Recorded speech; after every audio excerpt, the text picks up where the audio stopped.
standings and also just how locked in this group has been now for quite some time. And it's been a great thing to see, though, as we know he's got to continue. 1% from the floor. Claxton wins the tip. Kyrie Irving, good to see, back on the floor. No issue with the hand as he finishes off the window. Line, but how dominant they've been in getting in the paint. 26-8. Ability to push. You said it earlier. What a tremendous story. Missed almost 14 months. See, this has kind of got a new life and second start here down in North. Where he sits in 2021. Again, this is 7th game, and he spoke to Jamal Mosley earlier. He said his teammates getting used to playing with him again is Ross, the acrobatics, and gets that to fall.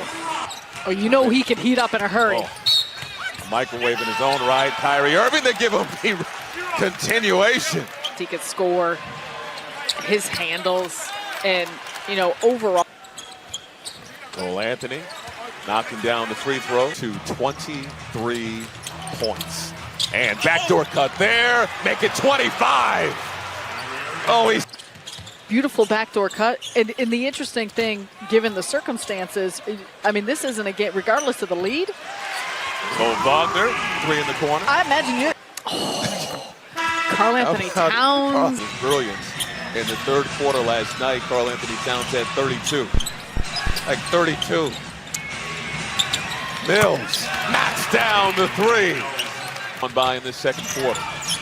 Irving, crossover, inside, left hand, a magic choke. Wagner, inside. Oh, that's a nice move for 2. Oh, Wagner.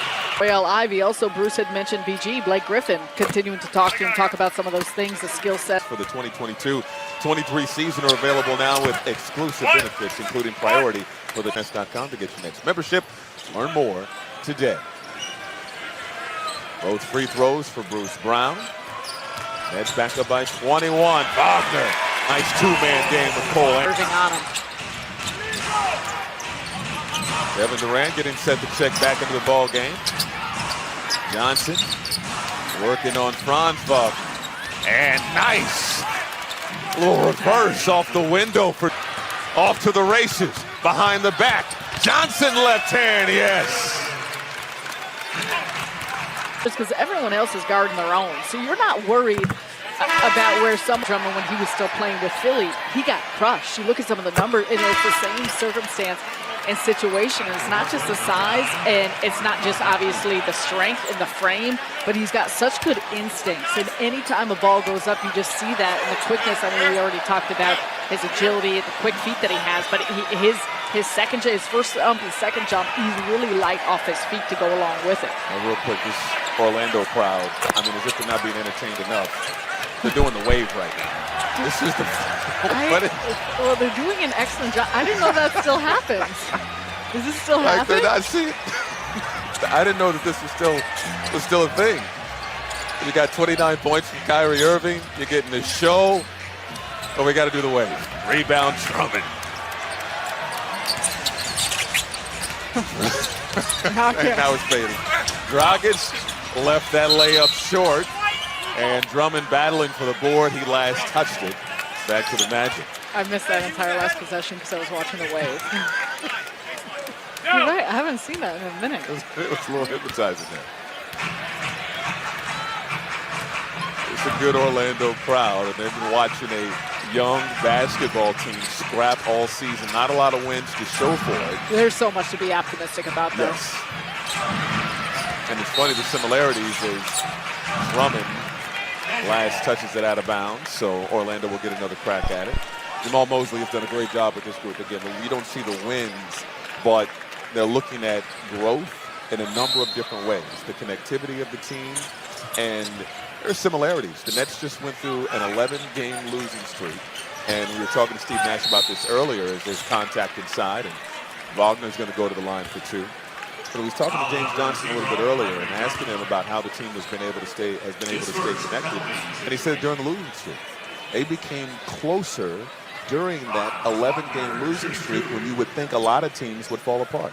Well, that's where the real test comes in. And that's where you start to understand the character of a group. And I think they understood their identity. They understood their character. They understood that they were still bought in despite what that looked like, and they put in work to continue to get better. And now you're seeing them reap some of those benefits, although again it's a hard circumstance to look at. You knew when Kevin Durant came back it's going to entirely change the complexion of how the group plays. Like that, it's the greatest player in the world, he's back in the lineup and healthy. Yeah, it's going to get better, but it's about everyone else and their continued growth and improvement, and you see how they're able to continue to complement and raise the level of play to go along with that. No, nice speed. Bruce Brown can't finish. Bamba comes away with it. And again, for Orlando, they don't have a Kevin Durant coming, but they have a lot to be excited about. As a foul is called on the perimeter, it's on Bruce Brown. That's going to be his first. But the Magic, they haven't seen Jonathan Isaac this season. He tore his ACL in August of 2020. Yeah, it's been a minute, and they officially today ruled him out for the rest of the season, which I think was probably expected and assumed, but the official word came down. Markelle Fultz, as we continue, but the way he looks now and just playing in his 7th game, but to think about an offseason, a preseason, how Franz Wagner has looked. Jalen Suggs obviously not playing tonight with that bruised ankle, but he's only 20 years old, and you understand just... People may not realize that Bol Bol is now that's on right, the Orlando yeah. Magic. And to your point on the Magic, I mean, we showed the guys that are in street